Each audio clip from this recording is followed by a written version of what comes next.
close your eyes for a moment and imagine this. You wake up in the morning, and before your feet even touch the ground, a quiet voice inside you has already begun its work. It whispers, "Today you must do better. You must not fail. You must not be seen as weak." And so the day begins, not with peace, not with clarity, but with a subtle tension, a silent pressure to become someone flawless.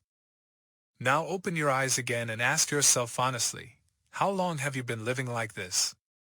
For many people, this voice has been there for years, even decades. It hides behind words like discipline, high standards, or self-improvement. It disguises itself as something noble. But if you look deeply, you will see something else beneath it, a quiet fear. A fear of not being enough. A fear of being judged.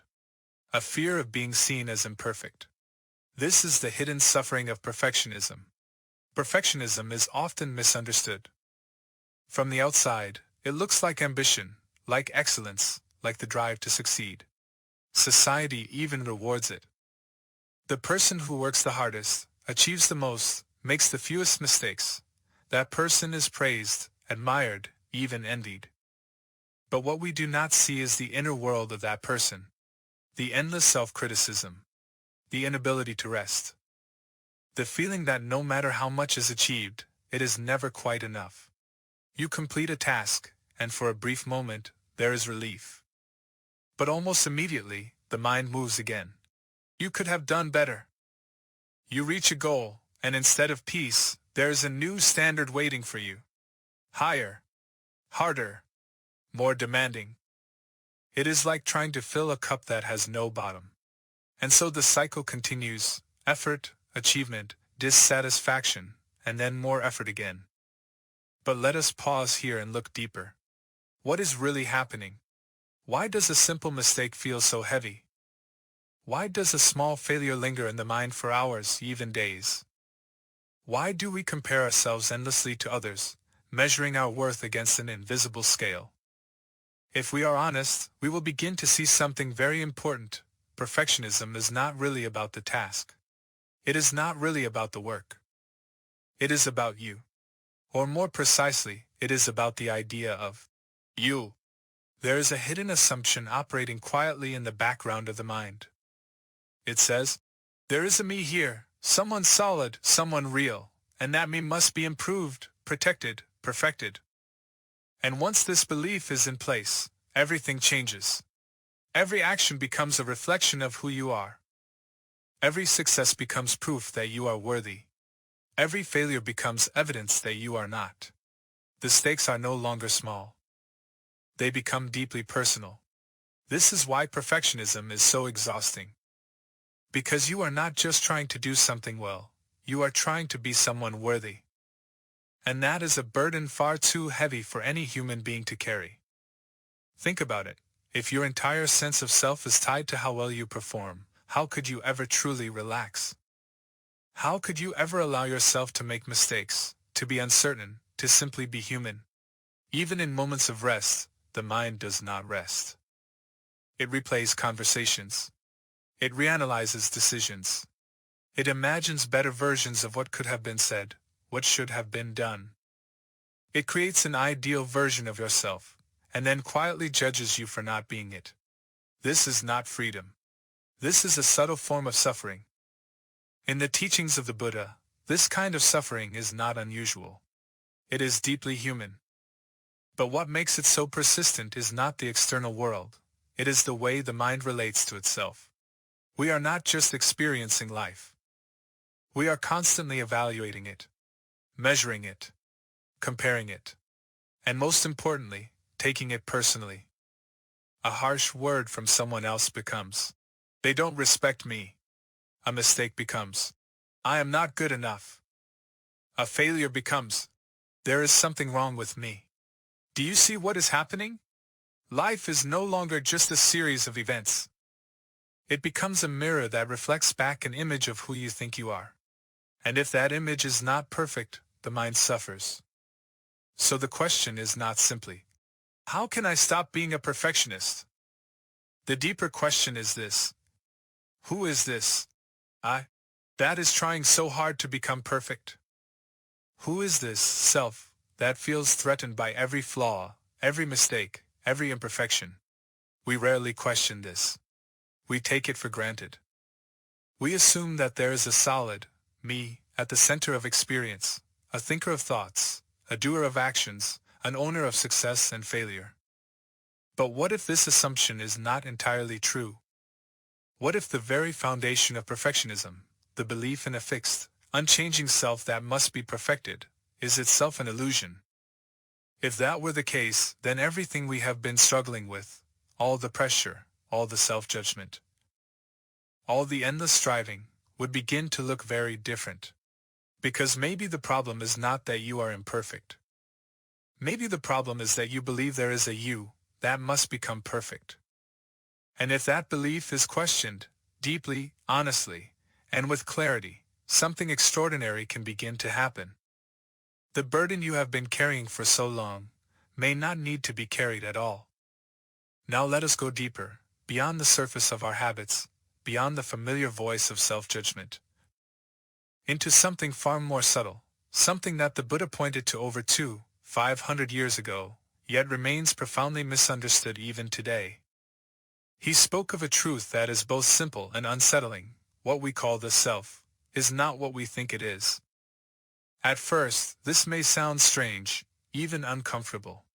Because from the moment we are born, everything in our experience seems to confirm the opposite. We say, "This is my body. These are my thoughts. This is how I feel. This is who I am." The sense of I feels immediate, undeniable, almost unquestionable. But the Buddha invited us not to believe blindly, not to accept ideas on faith, but to look, to observe, to investigate directly. So let us do that, slowly and carefully. Right now, as you are listening to these words, there are sensations in your body. Perhaps the feeling of your hands resting somewhere, the subtle movement of your breath, the weight of your body against the chair. These sensations are present. But ask yourself, are they constant? Are they fixed? They arise, they change, they fade. Now look at your thoughts. A moment ago, you were thinking one thing. Now you are thinking something else. Thoughts appear, disappear, shift in content, in tone, in intensity. And often, they arise without your permission. You do not sit there and consciously decide, "Now I will think this exact thought." It simply comes. And what about emotions? Joy, frustration, anxiety, calm, they too move like waves. Sometimes strong, sometimes subtle, sometimes gone before you even notice them fully. If you observe carefully, you will begin to see a pattern. Everything you can point to as me or mine is in constant motion. The body changes. The mind changes. Perceptions change. Even your sense of identity changes over time. The person you were 5 years ago is not the same person you are today. Your beliefs, your preferences, your fears, your dreams, they have all shifted. And yet, somewhere within all of this change, there is a feeling that says, "This is still me." But what exactly is that, me? This is where the teaching of non-self, Anattā, begins to reveal its depth. The Buddha did not say that nothing exists. He did not deny experience. What he pointed out was far more precise. There is no permanent, unchanging core behind experience that can be called a self. What we call the self is not a solid entity. It is a process. It is like a river. When you look at a river, you give it a name. You say, "This is the Mekong," or "This is the Ganges." But what is the river really? Is it the water? The water is constantly flowing. Is it the shape? The shape changes. Is it something fixed behind it all? Or is it simply a continuous movement, a dynamic process that we label for convenience? In the same way, what you call I is not a fixed thing. It is a flowing combination of physical sensations, feelings, perceptions, mental formations, and consciousness, what Buddhism calls the 5 aggregates.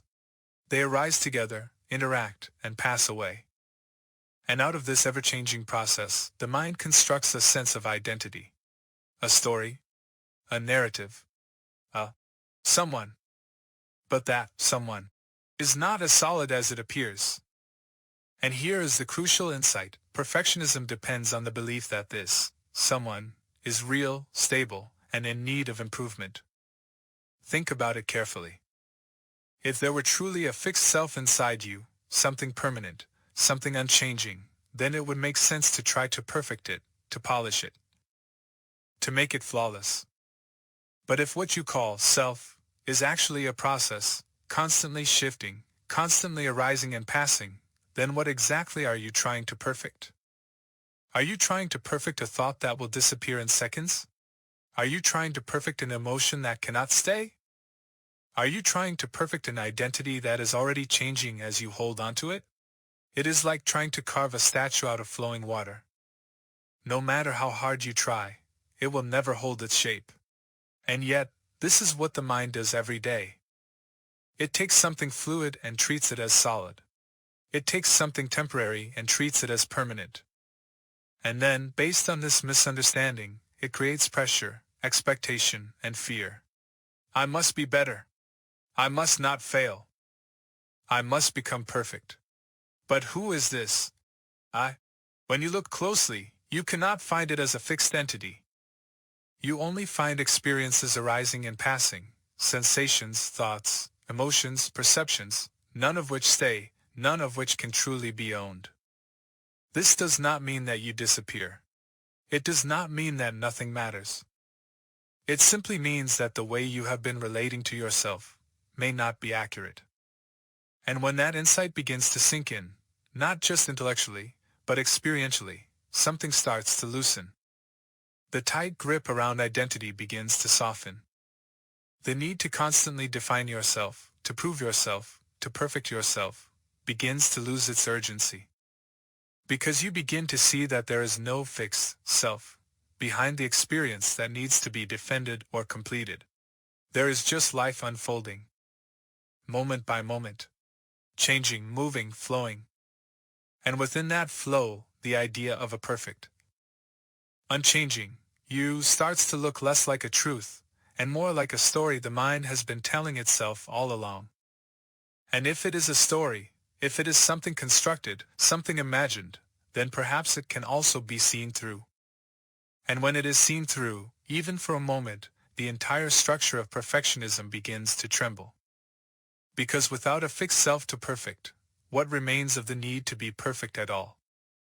And now, as we begin to see that what we call this self is not a fixed entity but a flowing process, something very important comes into focus, something that explains not only why perfectionism exists, but why it feels so personal, so painful, and so difficult to let go of.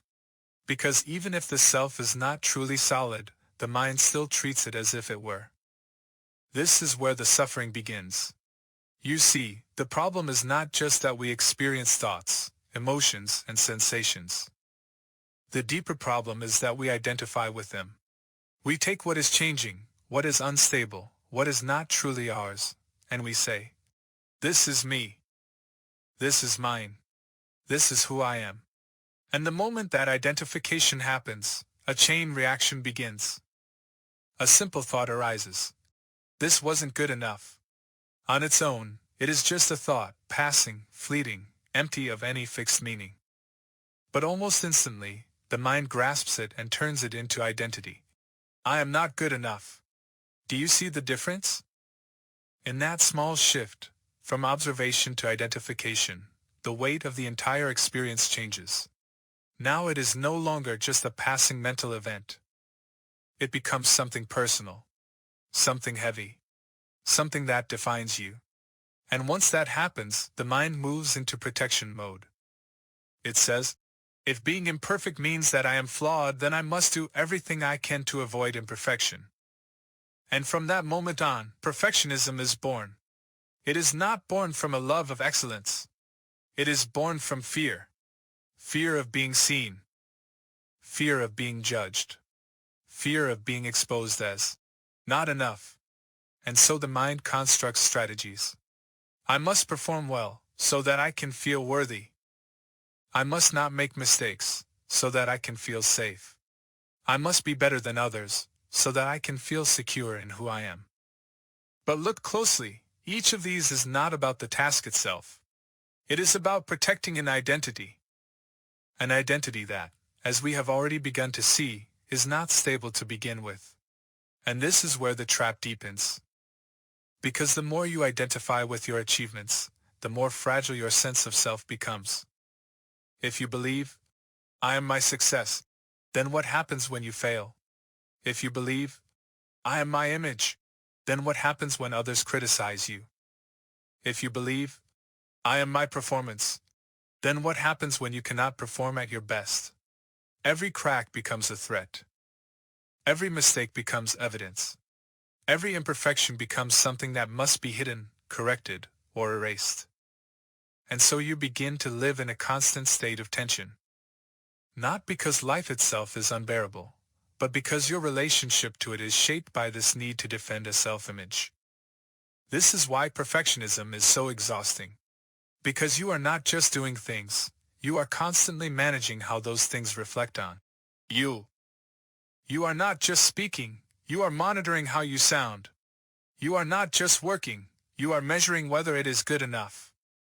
You are not just living, you are evaluating. And this evaluation never ends. Even when no one else is watching, the mind continues its silent judgment. You could have said that better. You should have done more.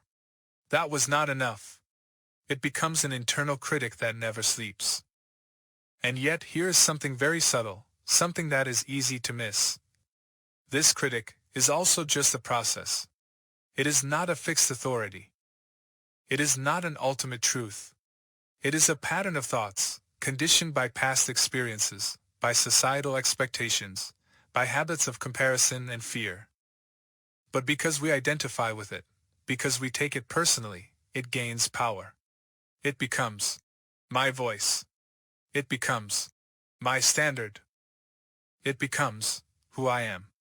And so the cycle continues. Identification leads to attachment. Attachment leads to fear. Fear leads to control. And control leads to suffering. In Buddhist teaching, this is described as clinging, the tendency to grasp onto what is not stable and try to make it permanent, to make it mine. And from this clinging, suffering naturally arises. Not as a punishment, not as something imposed from the outside, but as a direct result of misunderstanding. You are trying to hold on to something that cannot be held. You are trying to perfect something that is not fixed. You are trying to secure an identity that is, by its very nature, unstable. And so no matter how much effort you put in, no matter how much you achieve, there is always a subtle unease beneath it all. Because deep down, something knows, this is not solid. This cannot last. This cannot truly define me. But instead of seeing this clearly, the mind doubles down. It says, then I must try harder. I must be even better. I must finally become perfect. And so the suffering deepens, not because you are doing something wrong, but because the very foundation of the effort is based on a misunderstanding. Now, imagine for a moment what would happen if this identification began to loosen. If instead of saying, I am my failure, you simply saw, a failure occurred. If instead of saying, I am not enough, you noticed, a thought of inadequacy has arisen. If instead of defending an image of yourself, you simply allowed experience to be what it is, changing, unfolding, impersonal, something profound would begin to shift. Because without identification, the entire structure of perfectionism loses its fuel. There is no longer a self that needs to be protected at all costs. There is no longer a fragile identity that must be constantly reinforced. There is just experience, arising and passing. Action can still happen. Effort can still be made. Growth can still unfold. But it is no longer driven by fear. It is no longer tied to self-worth. It is no longer a desperate attempt to become someone. And this is the beginning of freedom. But to fully understand this freedom, we must go one step further. It is not enough to see intellectually that the self is not fixed. We must begin to experience what it means to live without clinging to it. And this is where the real transformation begins. And now we arrive at the most important turning point, not just in this talk, but in the way you experience your own life. Up to this moment, we have been looking closely, almost like investigators, examining the nature of the self and the hidden mechanics of perfectionism. We have seen how the mind constructs an identity, how it clings to it, and how from that clinging arises fear, pressure, and suffering. But insight alone is not enough. Because even when you understand all of this intellectually, the habit of identification does not simply disappear. The voice of perfectionism may still arise. The tension may still be there. The patterns are deeply conditioned. So the question now becomes, how do we actually release this burden? Not by fighting the mind. Not by trying to force ourselves to stop being perfectionists. Not by creating a new, improved identity. The one who has no ego, the one who is perfectly calm, the one who has transcended. That would only be perfectionism in a more subtle form. Instead, the path is far more gentle and far more radical. It begins with seeing. Not thinking. Not analyzing. But directly seeing, moment by moment, how experience unfolds, and noticing, with clarity, that none of it needs to be taken personally. Imagine this. A thought arises in your mind. This is not good enough. In the past, this thought would immediately become you. It would define you. It would pull you into a story. I failed. I am not enough. I must do better. But now, something different becomes possible. The thought still arises, but instead of merging with it, you simply observe it. You see it as it is, a mental event. It appears, it stays for a moment, and then it begins to fade. And in that simple act of observation, something profound happens. You are no longer inside the thought. You are no longer defined by it. There is space. And in that space, the thought loses its power. This is the essence of mindfulness, not as a technique, not as a trend, but as a direct way of seeing reality clearly. To observe without grasping. To experience without identifying. To allow without controlling. At first, this may feel subtle, almost insignificant. But if you continue to practice this way of seeing, moment after moment, a shift begins to take place. You start to notice that thoughts are not commands. They are not truths. They are not who you are. They are simply movements in the mind. The same is true for emotions. Anxiety arises. Instead of saying, I am anxious, you begin to notice. Anxiety is present. A feeling of inadequacy arises. Instead of saying, I am not enough, you see, there is a sensation of not enoughness. Do you feel the difference? It may seem small, but it changes everything. Because the moment you remove the word I from the experience, the burden begins to dissolve. There is no longer a self being attacked. There is no longer an identity being threatened. There is just experience, moving, changing, passing. And without a fixed self at the center, what is there to defend? What is there to perfect? This does not mean that you stop acting. It does not mean that you become passive or indifferent. In fact, something quite the opposite begins to happen. When you are no longer driven by fear, your actions become clearer. When you are no longer trying to protect an image, your responses become more natural. When you are no longer burdened by self-judgment, your energy is no longer wasted on inner conflict. You can still improve. You can still learn. You can still grow. But now, these movements come from understanding, not from insecurity. From curiosity, not from fear. From openness, not from pressure. You begin to act not because you need to prove something, but because action itself is appropriate in that moment. And there is a lightness in this. A freedom. Because success no longer inflates you. Failure no longer diminishes you. Both are simply experiences, arising and passing, like everything else.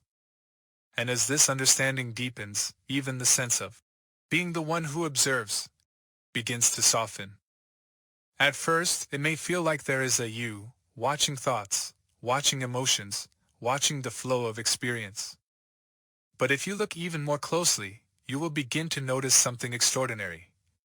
The observer itself is also part of the process. The sense of, I am watching, is just another subtle construction in the mind. It too arises. It too passes.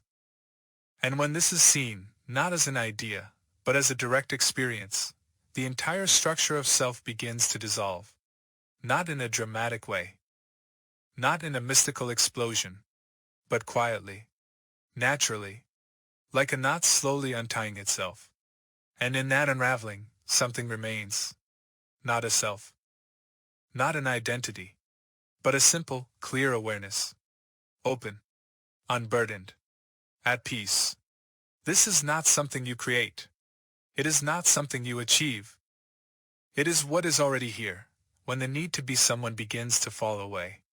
And in this space, perfectionism cannot survive. Because perfectionism requires a self to improve, a self to judge, a self to protect. But when that self is seen through, when it is understood as a process rather than a thing, the entire struggle loses its foundation. What remains is a different way of living. A way of moving through life without the constant weight of self-evaluation. A way of engaging with the world without turning every moment into a test of your worth. A way of being that is not centered around becoming perfect, but around simply being present. And from this presence, something deeply human begins to emerge.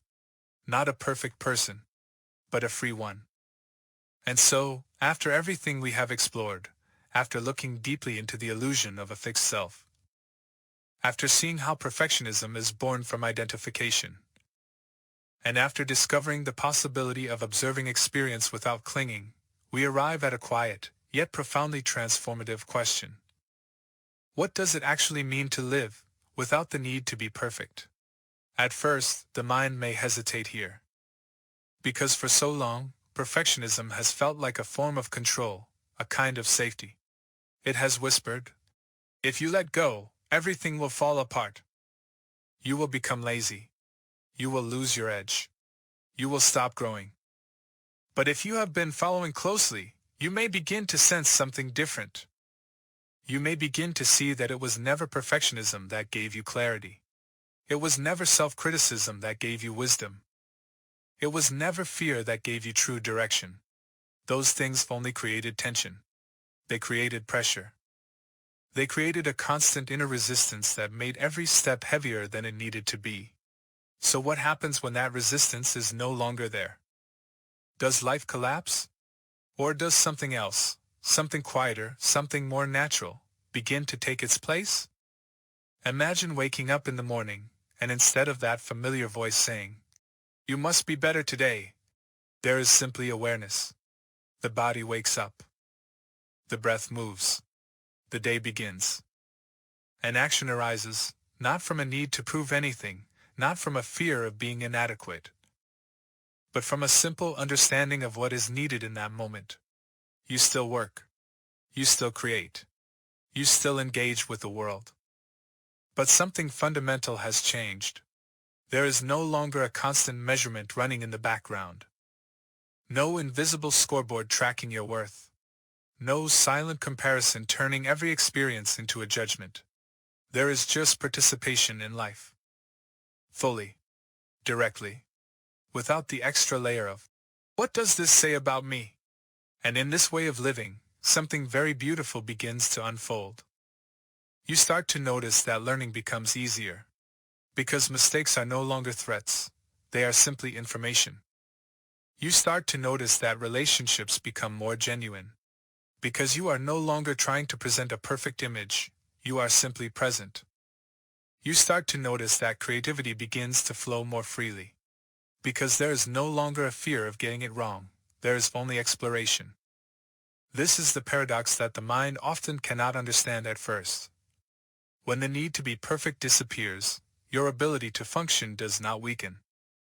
It actually becomes more fluid, more responsive, more alive. Because you are no longer divided against yourself. There is no longer one part of the mind trying to act, while another part is judging, controlling, criticizing. There is just action. Whole. Undivided. And within this wholeness, there is a quiet sense of ease. Not because everything is always pleasant. Not because life suddenly becomes free of difficulty. But because the struggle with yourself has come to an end. Pain may still arise. Challenges will still appear. Uncertainty will still be part of life. But they are no longer filtered through the lens of, "This should not be happening to me," or, "This means something is wrong with me." They are simply part of the unfolding process. And you meet them as they are. Without resistance. Without self-judgment. Without turning them into a story about who you are. This is what it means to live without the burden of perfectionism. It is not about becoming a different person. It is not about reaching some ideal state. It is about seeing clearly that the person you have been trying to perfect was never a fixed entity to begin with. And when that is seen, truly seen, not just understood as an idea, something relaxes at the very core of your being. The constant tension of becoming begins to dissolve. The endless striving begins to quiet down. And in its place, there is a simple, natural way of being. You do what you can. You learn what you need to learn. You respond to life as it unfolds. But you no longer carry the weight of having to be someone in the process. And perhaps this is the deepest freedom of all. Not the freedom to become perfect, but the freedom from the need to become perfect. Because in that freedom, life is no longer a problem to be solved. It is no longer a test to be passed. It is no longer a performance to be perfected. It becomes something much simpler. Something immediate. Something real. A moment, just as it is. And in that moment, there is nothing missing. Nothing lacking. Nothing that needs to be added to make it complete. Not because everything is flawless, but because the illusion of a self that must be flawless has gently fallen away. And when that illusion fades, even for an instant, what remains is not emptiness in a negative sense, but a kind of openness, a spaciousness, a quiet completeness that does not depend on conditions. You are no longer standing outside of life, trying to shape it into something perfect. You are within it, flowing with it, participating in it, without resistance, without fear, without the constant need to define yourself through it. And so, as we come to the end of this journey, there is nothing more that you need to become. Nothing more that you need to fix. Nothing more that you need to prove. Only something to see. Something that has always been here, waiting quietly beneath all the striving, all the pressure, all the endless effort to be enough. A simple truth. There was never a fixed you that needed to be perfected. And because of that, the burden you have been carrying for so long was never truly yours to begin with. And in seeing this, not as a concept, but as a living reality, you may discover something that perfection could never give you, a deep, unshakable freedom. Not the freedom of becoming someone better, but the freedom of no longer needing to become anyone at all.